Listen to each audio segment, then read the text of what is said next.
Amjad was 9 years old when he fell in love with the sky.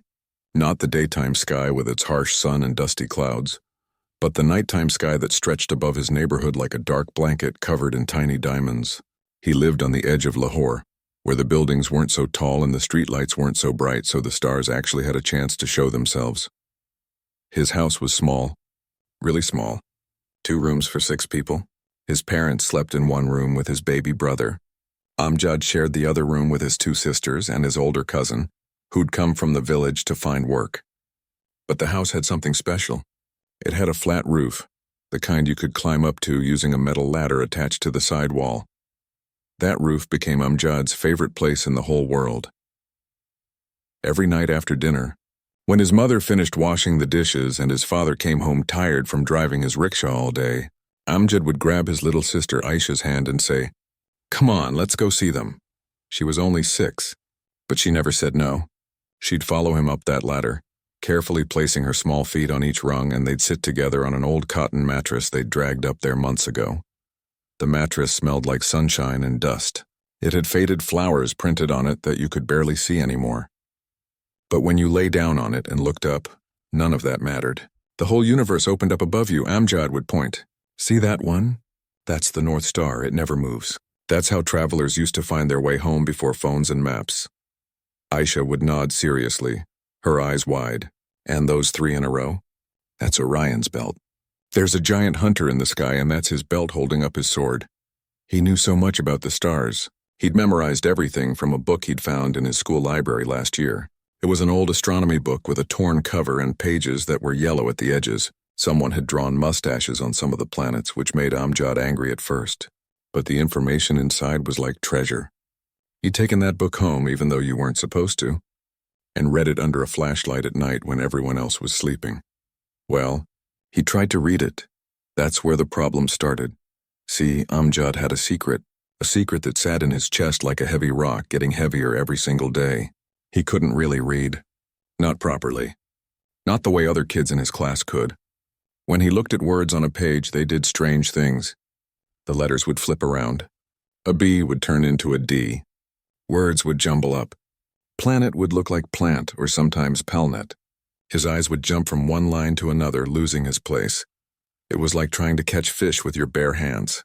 Sometimes you'd grab one word, understand it, feel proud, but then it would slip away and you'd be confused again.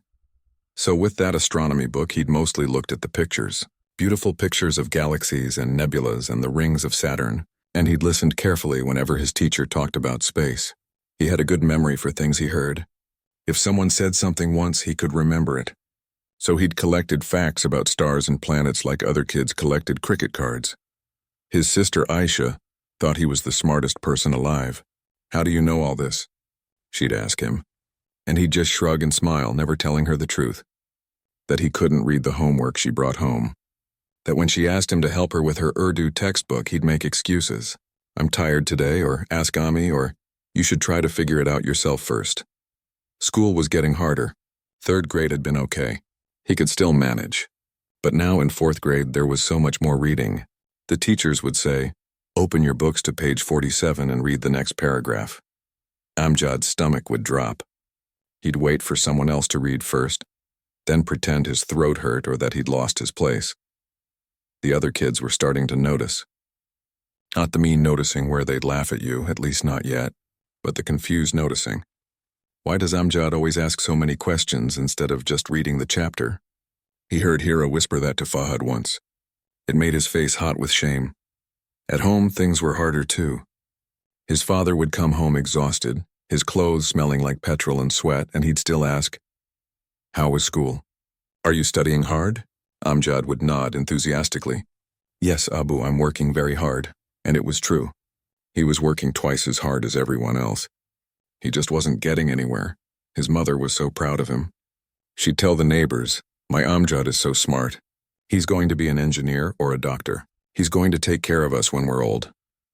She'd say this while sitting on the floor, sewing clothes by hand for other people, earning money piece by piece.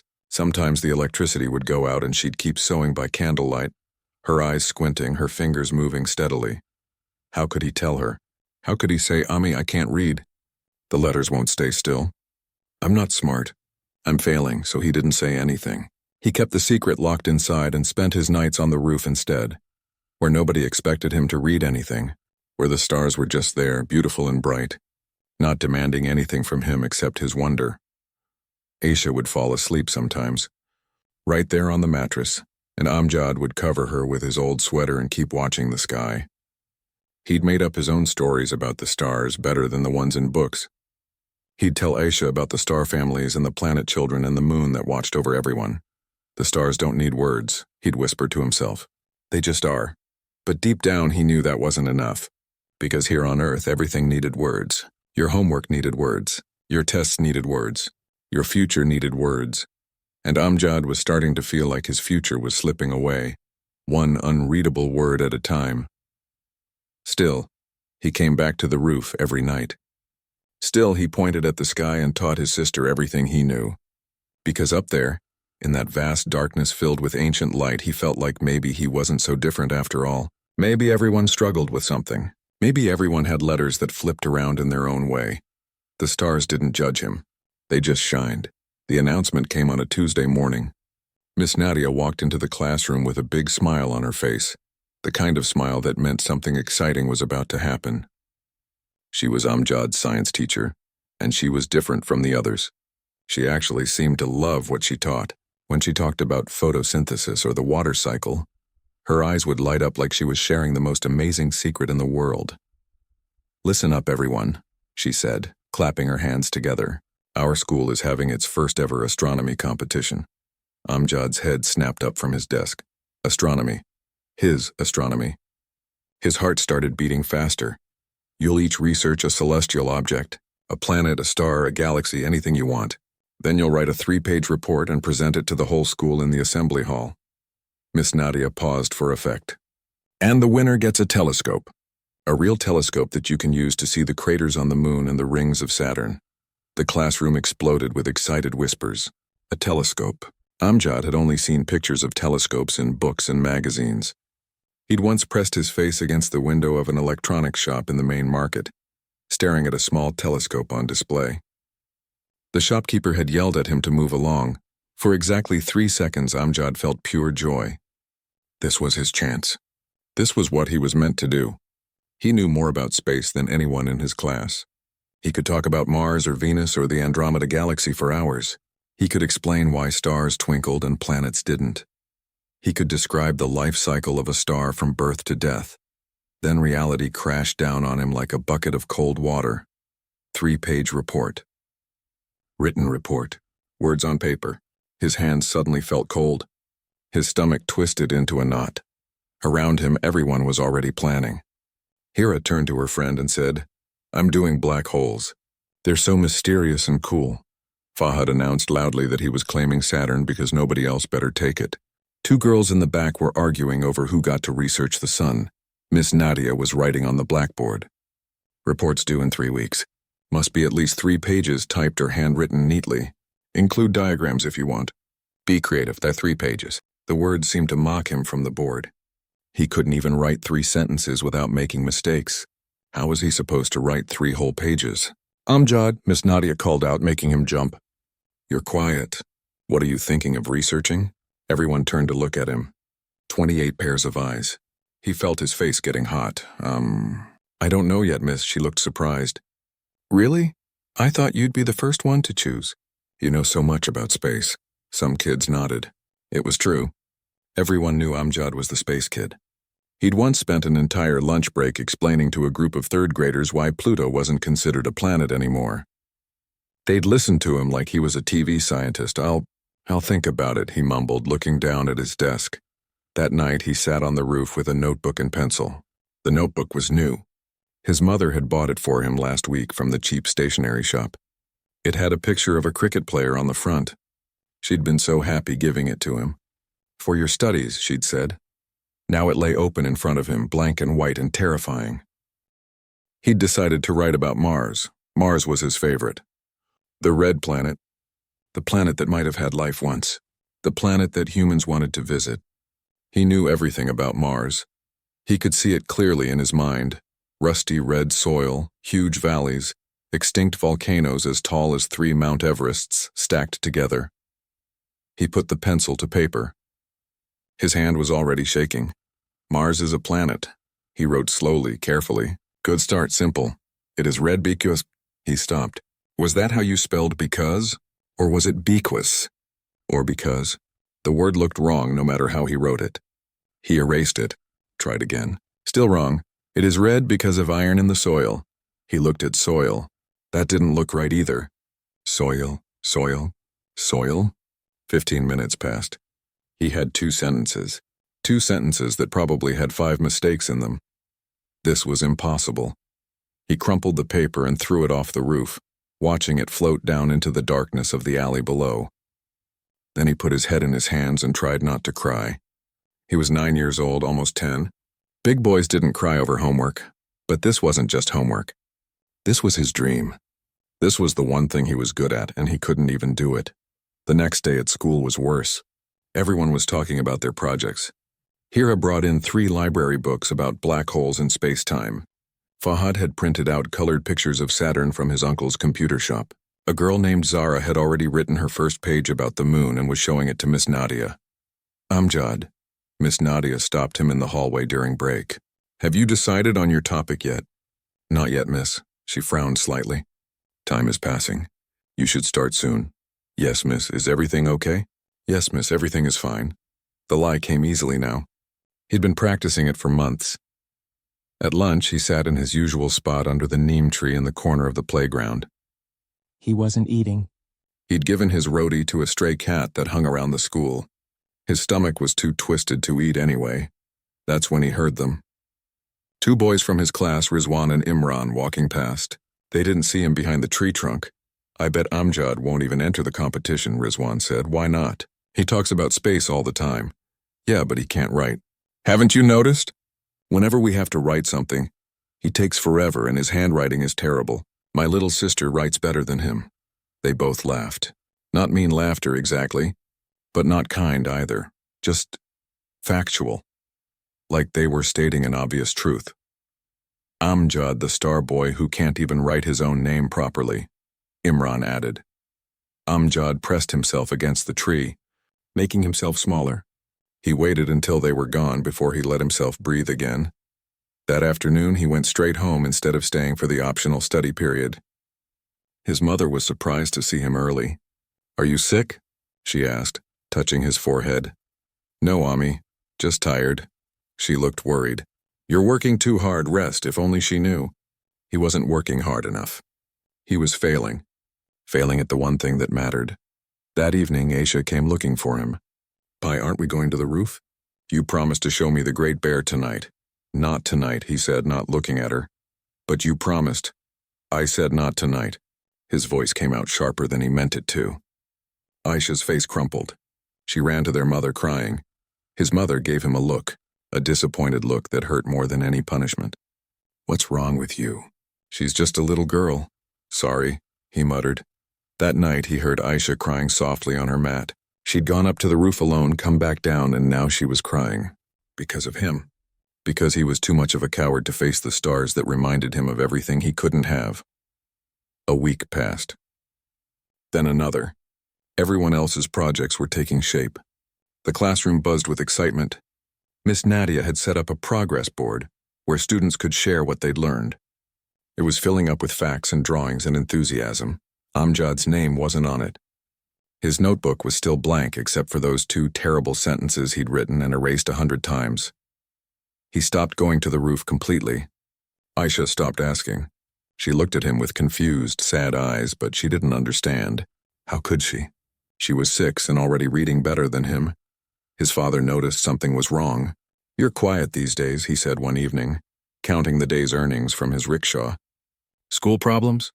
No, Abu, school is fine. Good, education is everything. It's the only way out of this life.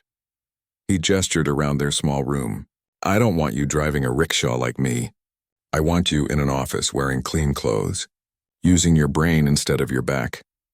Amjad nodded and felt the weight of expectations pressing down on his chest, making it hard to breathe.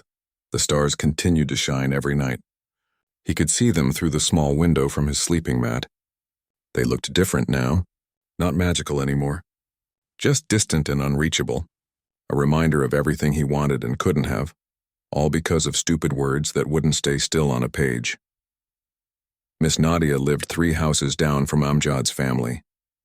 He didn't know this until much later, but she'd been watching him for weeks.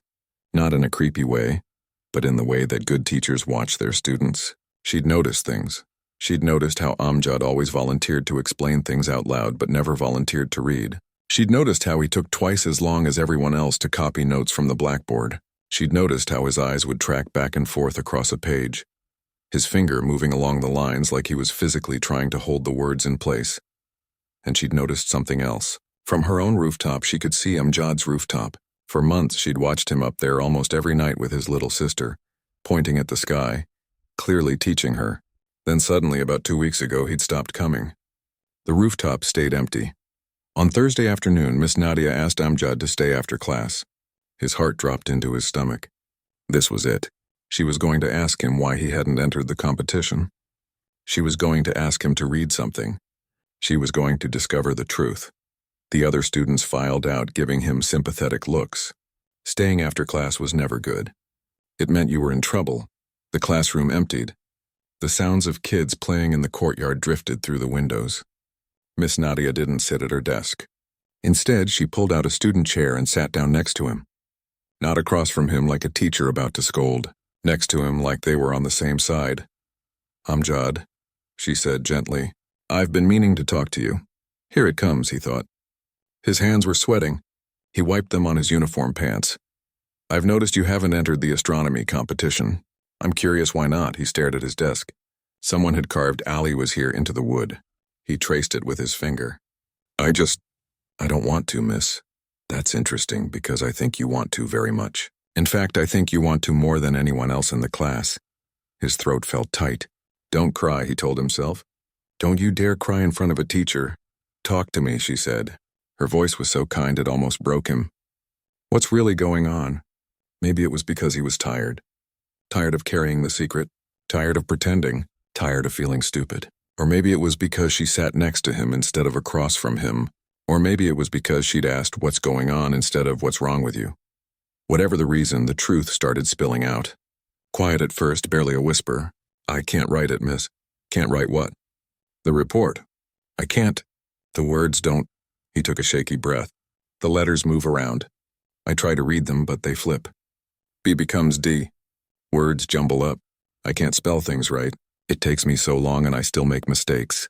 The words were coming faster now, like a dam breaking. I know everything about Mars. I know about the Valles Marineris Canyon that's 4,000 kilometers long. I know about Olympus Mons volcano. I know about the polar ice caps and the 2 moons and the rovers and everything, but I can't write it down. I can't make my hands do what my brain knows. His eyes were burning now. He blinked hard, trying to keep the tears back. Everyone thinks I'm smart because I can talk about space. But I'm not smart. I'm stupid. I can't even read like Aisha and she's only 6. Miss Nadia was quiet for a moment. Then she said something that surprised him. Amjad, has anyone ever talked to you about dyslexia? What? Dyslexia. It's a learning difference. It means your brain processes written words differently than other people's brains do. The letters flip around, words jumble up. Reading and writing take more effort.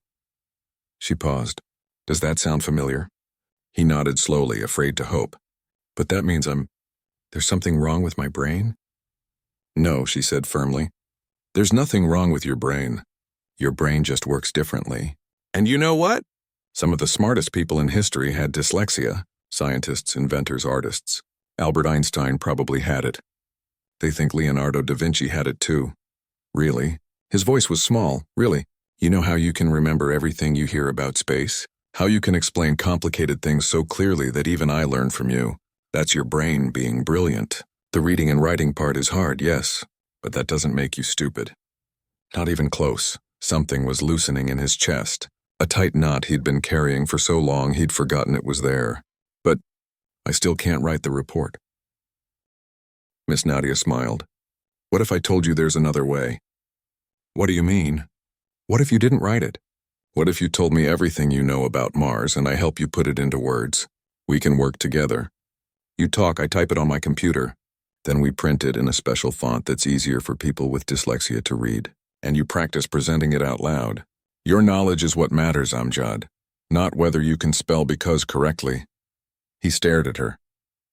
You would do that? Help me, of course, but I need you to do something for me in return. His heart sank. Here was the catch. I need you to stop hiding, she said. I need you to stop pretending everything is fine when it's not. I need you to ask for help when you need it. Because you deserve help. Every student deserves help. But the other kids have their own struggles. Rizwan can't do math to save his life. Hira is brilliant at science but terrible at art. Fahad has a stutter that gets worse when he's nervous. Everyone has something, Amjad. Your something just happens to be reading and writing. That's okay. Could it really be that simple? Could it really be okay? So what do you say? Miss Nadia asked. Want to tell me everything you know about Mars? He nodded. He didn't trust his voice to speak. If he spoke, he might cry, and he was already embarrassed enough. Good, we'll start tomorrow after school. For now, go home. And Amjad? She smiled. Your sister has been sitting on your roof alone for 2 weeks. Maybe tonight you could join her. He looked up, surprised. You knew about that? I live 3 houses down. I've been watching you teach her about the stars for months. It's a beautiful thing you do. That evening, when Aisha came to find him, he didn't say no. He took her hand and led her up the ladder to the roof. The mattress was there, dusty and waiting. They lay down together and he pointed up at the darkening sky. See that bright one? That's not a star. That's actually Mars. Mars? Her voice was full of wonder. Your Mars? Yeah, my Mars. Tell me about it, Bai. So he did. He told her about the red soil and the giant canyons and the dead volcanoes. He told her about the robots rolling around on the surface, taking pictures and collecting rocks. He told her about how scientists think Mars used to have rivers and maybe even oceans. He told her everything while the planet shone down on them, a steady red dot in the growing darkness. Aisha fell asleep with her head on his shoulder. His mother called up that dinner was ready, but Amjad asked for 5 more minutes. He just wanted to stay there a little longer, feeling the weight of his sister's trust and the lightness in his chest that came from finally telling the truth. Maybe, he thought, just maybe everything would be okay. Not easy. Miss Nadia had been clear about that. Dyslexia didn't just go away. He would always have to work harder at reading and writing than other kids. But hard wasn't the same as impossible. The stars looked different tonight. Magical again, reachable. Tomorrow he would go to Miss Nadia's classroom after school. Tomorrow he would start talking about Mars, and she would help him turn his words into a report. Tomorrow he would take the first step toward that telescope. But tonight he just lay on the roof with his sister, watching his planet, feeling like maybe he wasn't broken after all. Maybe he was just learning to see the world in his own way, his own constellation. The call to prayer drifted across the neighborhood rooftops. Lights were coming on in windows. His father would be home soon from his rickshaw driving. His mother was probably stirring lentils for dinner. Everything was normal and ordinary and exactly the same as every other evening, except everything was different. Because Amjad wasn't alone with his secret anymore. Someone knew. Someone understood. Someone was going to help, and that made all the difference. The next afternoon, Amjad's hands were shaking as he walked to Miss Nadia's classroom. The school day had ended 10 minutes ago. Most kids had already gone home or were playing cricket in the dusty field behind the building. He could hear them shouting and laughing, the sound of the bat hitting the ball. He almost turned back 3 times. What if she'd changed her mind? What if she'd realized he was too much trouble? What if this was all some kind of test and he was failing it? But when he reached the classroom door, Miss Nadia was there setting up her laptop on her desk. She looked up and smiled. Right on time. Come in, sit down. He sat in the front row. The classroom felt different when it was empty. Bigger somehow. Quieter. Okay, she said, pulling up a blank document on her screen. Tell me about Mars. Pretend I'm 6 years old and I know nothing. Start wherever you want. He took a breath. Mars is the 4th planet from the sun. It's called the red planet because of iron oxide on its surface. That's basically rust. So Mars is a giant rusty planet. Miss Nadia's fingers flew across the keyboard. Keep going, and he did. Once he started, he couldn't stop. The words poured out of him. All the facts he'd collected. All the things he'd memorized from that torn library book. All the documentaries he'd watched at his cousin's house on the one TV in their extended family. He talked about the thin atmosphere, mostly carbon dioxide. He talked about the temperature dropping to minus 125 degrees Celsius at the poles. He talked about Olympus Mons, the biggest volcano in the solar system. Wait, slow down, Miss Nadia said, laughing. My typing can't keep up with your brain. They worked for an hour that first day. When they finished, Miss Nadia showed him what she'd typed. It was 2 full pages. 2 pages of his knowledge, his words, his passion for Mars. Just written down properly with all the spellings correct and all the sentences making sense. This is good, Amjad. Really good. We'll add more tomorrow and then we'll polish it up. But you've done the hard part. You knew all of this. It was already in your head. He stared at the screen. That was his report, his, can I have a copy? Of course. She printed it out in a special font called Open Dyslexic. The letters looked a bit different, weighted at the bottom so they were harder to flip around. It wasn't perfect, but it was better. Reading it still took effort, but he could do it. Slowly, carefully, he could actually read his own words. They met every day after school for 2 weeks. They added a 3rd page about the possibility of life on Mars and the future missions planned. Miss Nadia helped him create simple diagrams of Mars's orbit and its 2 moons, Phobos and Deimos. She printed them in color from her home printer, using her own money for the ink. But writing the report was only half the battle. He still had to present it out loud, in front of the whole school. We need to practice, Miss Nadia said one afternoon. Presenting is a skill just like anything else. You're going to read this report so many times that you'll practically memorize it. But what if I mess up? Then you mess up. Everyone messes up sometimes. The trick is to keep going anyway. They practiced in the empty classroom. She made him stand in front while she sat in different seats, pretending to be different audience members. Sometimes she'd pretend to be a strict principal. Sometimes she'd pretend to be a bored student picking her nose. It made him laugh, which made him relax. Eye contact is important, she coached. Look up from your paper. Find friendly faces in the crowd. If you get lost, take a breath and find your place again. Don't rush. He practiced at home too, on the roof with Aisha as his audience. She'd sit cross-legged on the mattress, clapping after every paragraph. You're going to win, Bai. I know it. I don't need to win, he said. I just need to finish. But secretly he wanted that telescope more than anything. He dreamed about it. A real telescope. He could see the moon's craters. He could see Saturn's rings. He could show Aisha things that would blow her mind. The competition day arrived on a Friday. The whole school assembled in the hall. All 10 presenters sat in the front row. Amjad's hands were sweating so much he had to wipe them on his pants every few minutes. His report was printed out, tucked into a plastic folder his mother had given him. She'd been so excited when he told her about the competition. My son presenting in front of everyone. I'm so proud, Hira went first. Her presentation on black holes was impressive. She had big, colorful posters and she talked confidently about event horizons and singularities. Everyone clapped. Amjad's stomach twisted. How could he compete with that? Fahad went next, explaining Saturn's rings. Then Zara talked about the moon's phases. One by one, students presented. They were all good. Really good. Finally, it was Amjad's turn. His name was called. He stood up and his legs felt weak. He walked to the front of the hall. 200 students and teachers stared at him. The principal sat in the front row, looking important.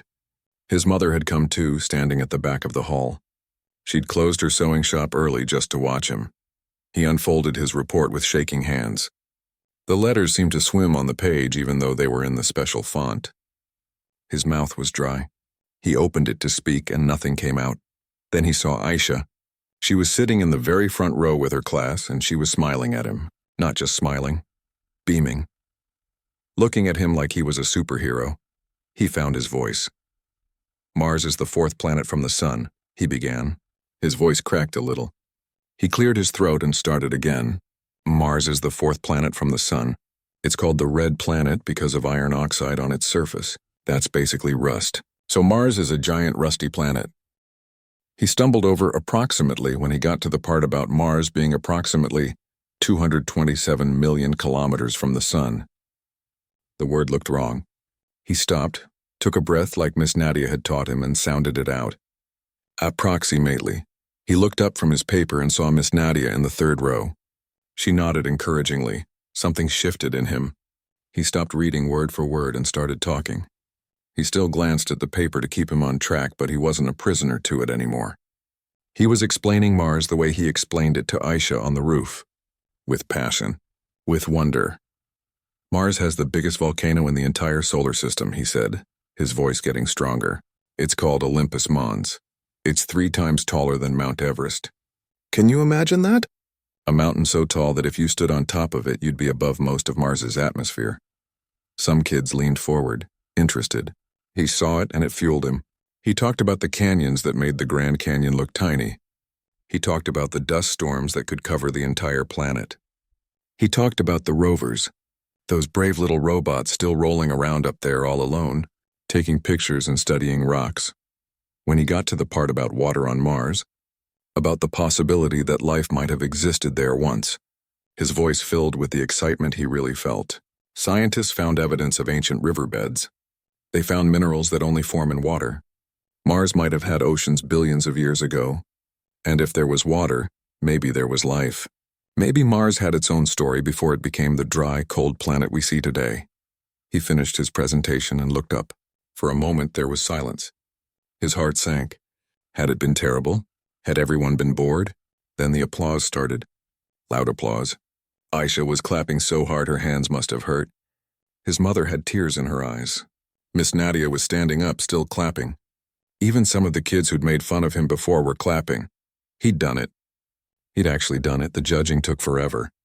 The 3 judges, all teachers, huddled in a corner with their scoring sheets. Amjad sat down next to Hira. His legs felt like jelly. That was really good, Hira said. I didn't know half that stuff about Mars. Thanks. Your black hole presentation was amazing. Finally, the principal stood up to announce the winner. This was a difficult decision. All of our presenters did an excellent job. But we have to choose one winner for the telescope. Amjad held his breath. Next to him, Fahad was gripping the sides of his chair. Hira had her fingers crossed. The winner is Hira for her presentation on black holes. Applause erupted. Hira jumped up, surprised and happy. She went to the front to receive the telescope. It came in a big box. Amjad could see the picture on the side.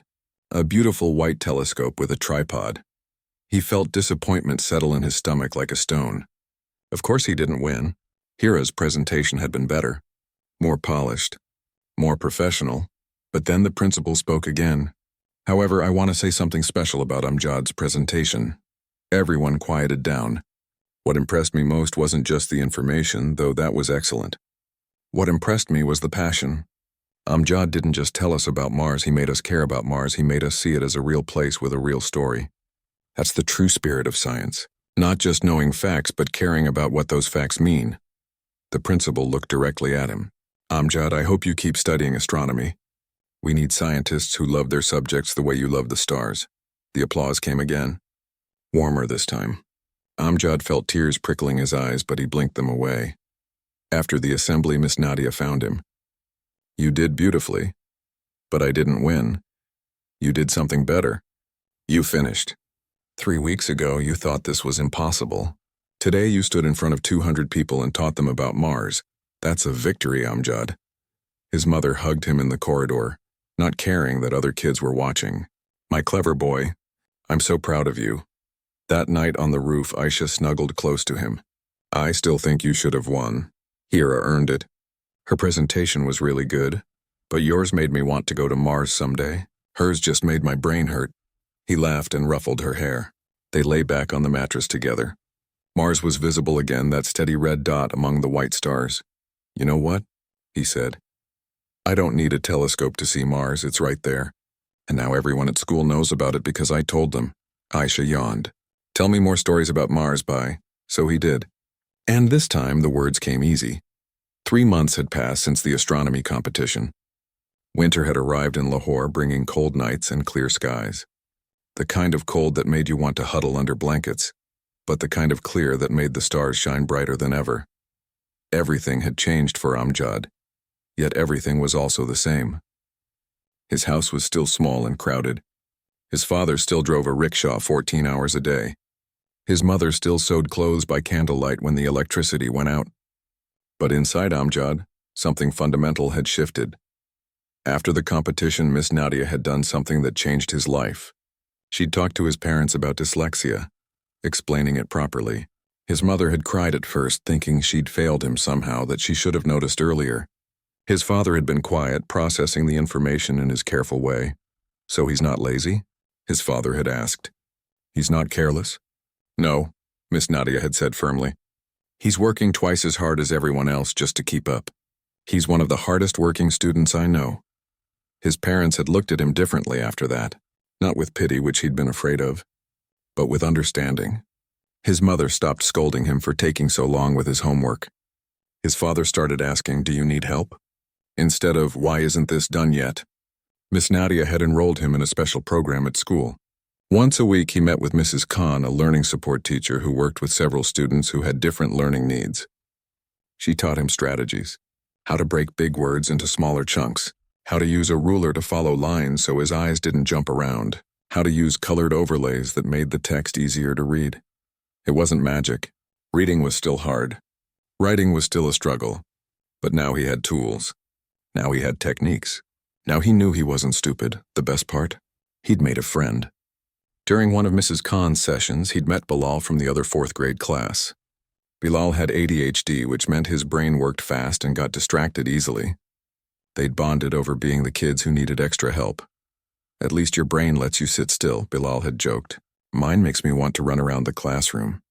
"At least you can read without the letters playing musical chairs," Amjad had shot back. They'd both laughed. It felt good to laugh about it, to not be alone. Tonight Amjad was on the roof with Aisha, wrapped in an old quilt their grandmother had made years ago. Aisha had improved her reading so much that she was now reading astronomy books to him sometimes, pointing out facts she thought were cool. It didn't make him jealous anymore. It made him proud. "Pi," she said, looking up from her own homework, "I don't understand this math problem. Can you help?" 6 months ago, he would have made an excuse. Now he looked at it honestly. "I'm not great at word problems because reading them takes me a while.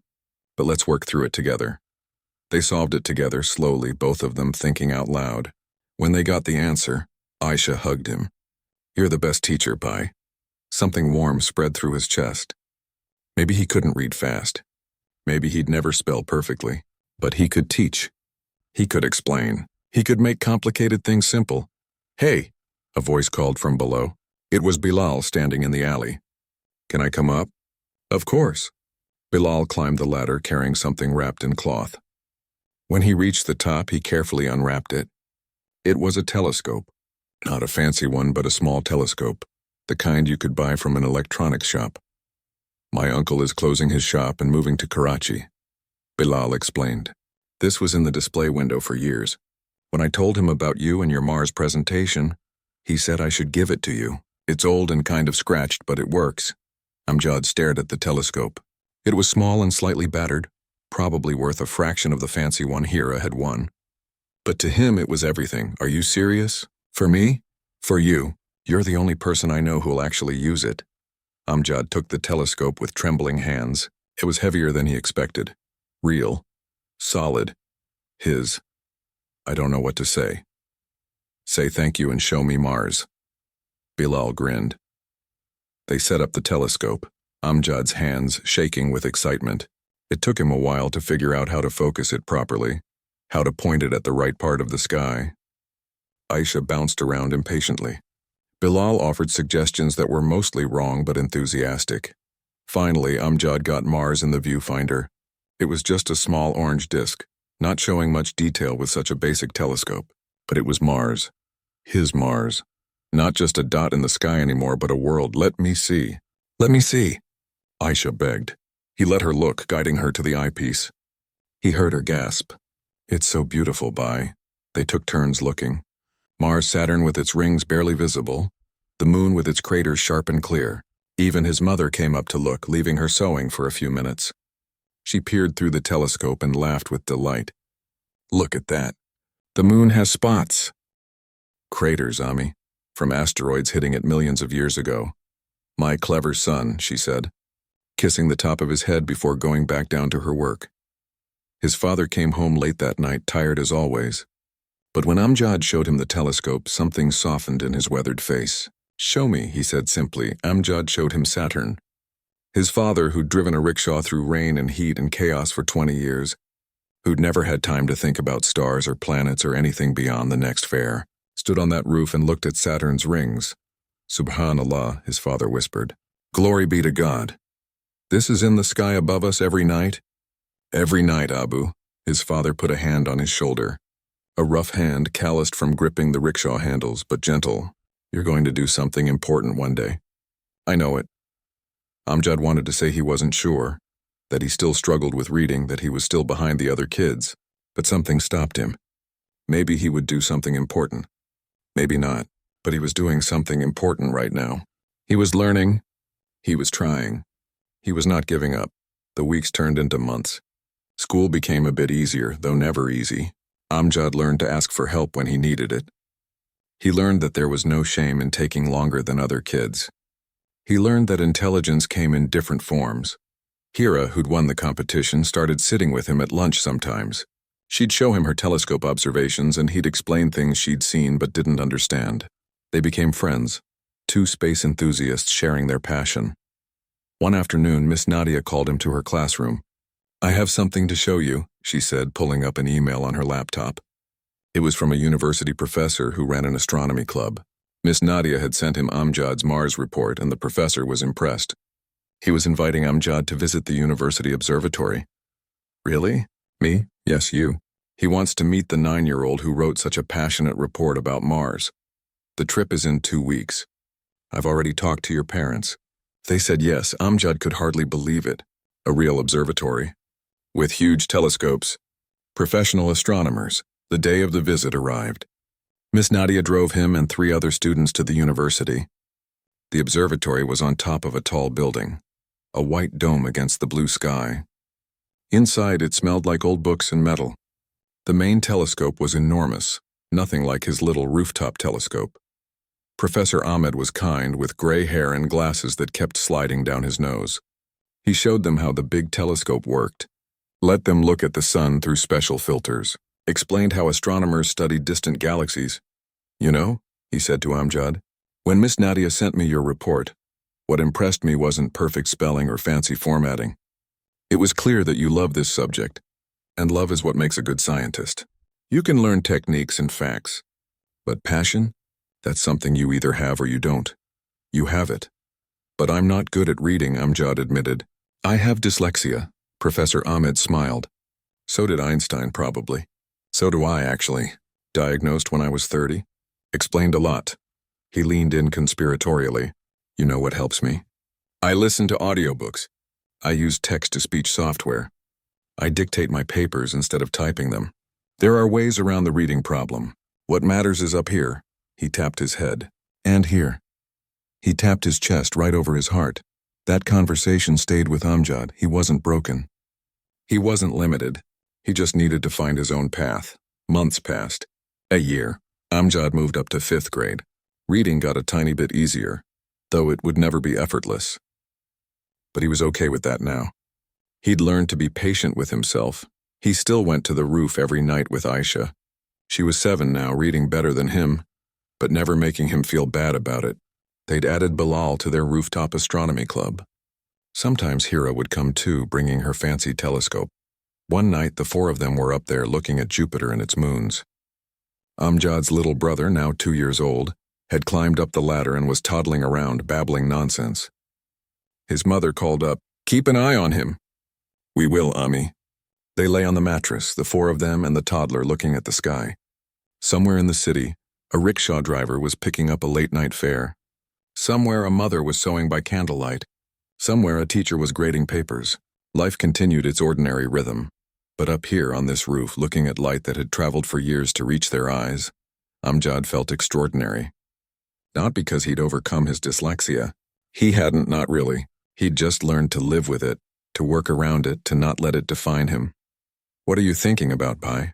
Aisha asked. "I'm thinking that we're all stardust," he said. "Everything in our bodies, the calcium in our bones, the iron in our blood, it all came from stars that exploded billions of years ago.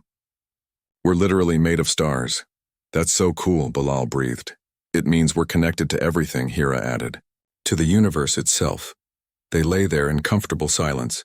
4 kids from a struggling neighborhood in Lahore, made of stardust, looking up at their ancestors. Amjad's little brother pointed up and said his first clear word. Ta. Star. Everyone laughed. He's going to be a scientist too, Aisha declared. Maybe he would be. Maybe he wouldn't. Maybe Amjad would become an astronomer, or maybe he'd end up doing something completely different. The future was as vast and unknown as the universe itself. But he knew one thing for certain. He'd learned the most important lesson of his young life. Everyone struggles with something. Everyone has letters that flip around in their own way. Some people struggle with reading, some with sitting still, some with numbers or social situations or 1,000 other things. What mattered wasn't the struggle. What mattered was getting back up, asking for help, and keeping your eyes on the stars even when the path was dark. His father appeared at the top of the ladder. Amjad, your mother says it's time for the little one to sleep. Okay, Abu. He picked up his baby brother, who protested sleepily.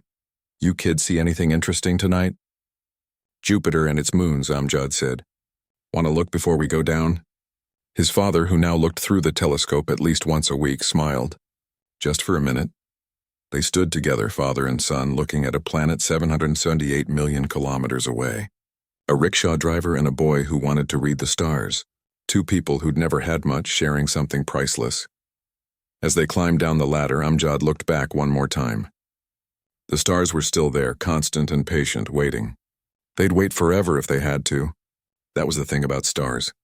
They'd been shining for millions of years before humans existed, and they'd shine for millions of years after. But right now, on this night, in this moment, they were shining for him, for all of them. For every kid who'd ever struggled and kept trying anyway, Amjad whispered to the sky, I'll reach you someday. One word at a time, one day at a time, I promise. The stars, in their infinite wisdom and ancient light, seemed to twinkle back, as if to say, we know. We believe in you. We'll be waiting. And somewhere in that vast darkness, on a small red planet called Mars, the wind blew across empty canyons and extinct volcanoes, waiting for the day when a kid from Lahore, who'd once struggled to read a single page, might send a rover or a satellite or maybe even step foot on its rusty soil. The universe was patient. It had all the time in the world. And so did Amjad. For every child who has ever felt like they're not enough, who's struggled with words that won't stay still or thoughts that won't stay focused or fears that won't stay quiet, remember this. You are made of stardust. You carry the universe inside you. Your struggles don't make you less. They're part of your journey to the stars. Keep looking up. Keep trying. Keep reaching. The stars are waiting, and they're not going anywhere.